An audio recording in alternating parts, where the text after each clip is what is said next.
Today, our tailor-made journey through the Tibetan region of Kham brings us to the stunning Tagong Grassland. Sitting between 3,000 and 4,000 meters above sea level, the grassland stretches endlessly, with abundant water and lush pasture, where herds of cattle and sheep roam freely across the land.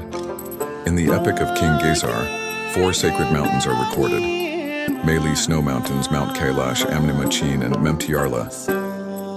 Among them, Mt Yarla, known as the White Yak of the East, rises sharply from the grassland to 5,120 meters, majestic and imposing. In summer and fall, wildflowers bloom, streams meander, livestock, tents, monasteries, and forests of stupas together create a tapestry of color and life. Gazing upon Mt Yarla from flower-strewn grasslands feels like stepping into a celestial realm. Ancient Tibetan texts call it the second Shambhala. Shambhala, a realm where divine beings dwell, an ideal land envisioned in the hearts of the Tibetan people, is an illusion. But the second Shambhala is real and lies right before our eyes. Its peak remains snow-capped throughout the year, often veiled in mist and clouds. To catch a clear glimpse of Mt Yarla is rare and considered a sign of great fortune. From Tagong Grassland, the mountain resembles a lotus throne surrounded by petals. On auspicious days, a mushroom-shaped white cloud rises above the peak like incense drifting in a sacred ritual. Mt Yarla is believed to possess deep spiritual significance and is said to have been revered by King Gesar himself, making it one of the most respected peaks in the region. Golden light on the mountain and clouds circling Yarla are breathtaking sights that enchant all who witness them. Beneath the sacred snow mountain lies Tagong Monastery, a renowned Sakya temple of Tibetan Buddhism. The snow peak and the golden roofs of Tagong Monastery enhance each other's brilliance, together painting a vivid portrait of the highland landscape. The film A World Without Thieves was filmed here. Legend has it that in 641 AD, to strengthen unity and secure the borderlands, Emperor Taizong of Tang married Princess Wencheng to the Tibetan king Songtsen Gampo. He presented Princess Wencheng and the Tibetan king with a life-sized statue of Shakyamuni at age 12, revered in Tibetan as the Jowo Buddha.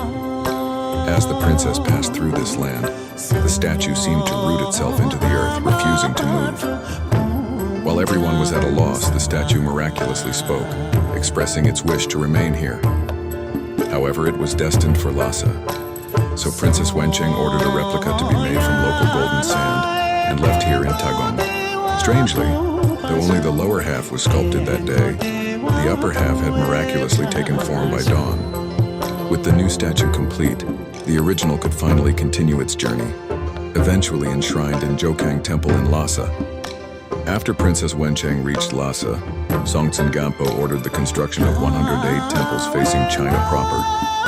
Built as a replica of Jokang in Lhasa, Tagong was the 108th temple, with over a millennium of history. Years later, a great Indian monk subdued the local demons who opposed the Dharma and held a sacred Buddhist ritual to reconsecrate the monastery. The ritual was auspicious. Multiple Buddhas and Bodhisattvas appeared in the sky, joyfully chanting Tagong, Tagong. Tagong means the place beloved by Bodhisattvas. Tagong Monastery is renowned across Kham, with a saying that if one cannot make pilgrimage to Lhasa, visiting Tagong brings the same merit. Thus it is known as the Little Jokang, and the place itself is often called Little Lhasa. As the second largest Tibetan Buddhist academy after Seda-Larong Gar, it has also come to be known as Little Seda. Because of its rare spiritual significance, Tagong Monastery is also known as the wish-fulfilling temple of instant liberation. Inside, one can find the stone footprint of Phagpa, spiritual advisor to the Yuan emperor.